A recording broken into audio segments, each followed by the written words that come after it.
अगर तू परमेश्वर का पुत्र है तो बचा ले अपने आप को। हे पिता, इन्हें क्षमा कर, क्योंकि ये नहीं जानते कि ये क्या कर रहे हैं।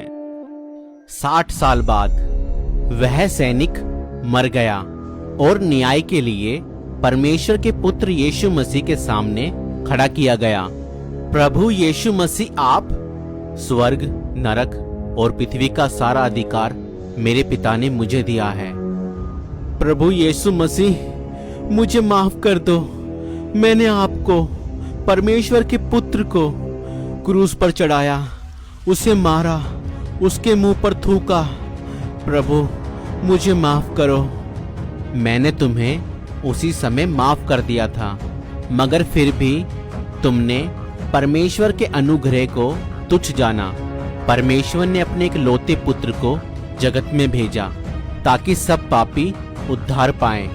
मैं मरकर जी उठा तो भी तुमने मुझ पर विश्वास ना करा, क्योंकि परमेश्वर ने इस जगत से ऐसा प्रेम किया कि उसने अपना एक लौता पुत्र प्रभु यीशु मसीह दे दिया, ताकि जो कोई उस पर विश्वास करे वह नष्ट ना हो परंतु अनंत जीवन पाए। परमेश्वर ने अपने पुत्र को जगत में इसलिए नहीं भेजा कि जगत पर दंड की आज्ञा दे, परंतु इसलिए भेजा कि जगत उसके द्वारा उद्धार पाए। जो उस पर विश्वास करता है उस पर दंड की आज्ञा नहीं होती, परंतु जो उस पर विश्वास नहीं करता वह दोषी ठहर चुका, इसलिए कि उसने परमेश्वर के एक लौते पुत्र यीशु मसीह के नाम पर विश्वास नहीं किया। और दंड की आज्ञा का कारण यह है कि ज्योति जगत में आई है और मनुष्यों ने अंधकार को ज्योति से अधिक प्रिय जाना, क्योंकि उनके काम बुरे थे।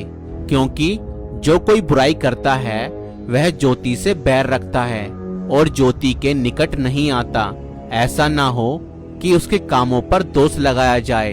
परंतु जो सत्य पर चलता है वह ज्योति के निकट आता है, ताकि उसके काम प्रकट हो कि वह परमेश्वर की ओर से किए गए हैं। और उस सैनिक ने परमेश्वर के एक लौते पुत्र के नाम पर विश्वास नहीं किया था, इसलिए उसे अनंत आग में डाल दिया गया।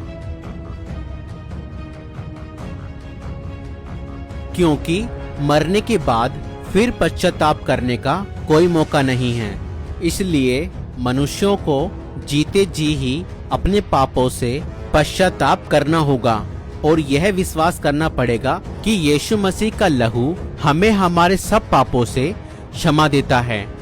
जो लोग यीशु मसीह के बारे में सुनने के बाद विश्वास नहीं करते वह सब दोषी ठहर चुके हैं और उनका पाप बना रहता है और उन पर दंड की आज्ञा है। इसलिए आज आपके पास मौका है, अपने पापों से तौबा करें। यीशु मसीह आपके सभी पापों को क्षमा करेगा और विश्वास करें कि यीशु मसीह सिर्फ हमारे लिए ही इस जगत में आया और हमारे लिए ही सब कुछ सहा। यकीन मानिए, आप एक दिन मरेंगे और उसी के सामने न्याय के लिए खड़े किए जाएंगे। अगर आपने अपने जीवन में यीशु मसीह को अपना उद्धारकर्ता ग्रहण नहीं किया होगा तो आप दंड की आज्ञा का पात्र बनेंगे।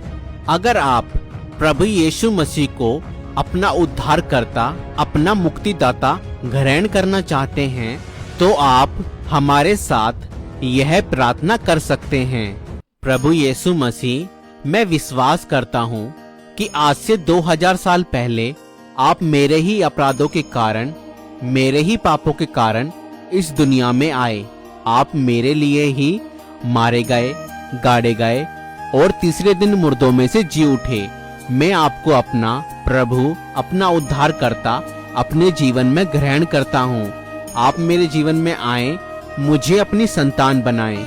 मैं आपको अपना प्रभु, मुक्तिदाता ग्रहण करता हूँ। आमीन।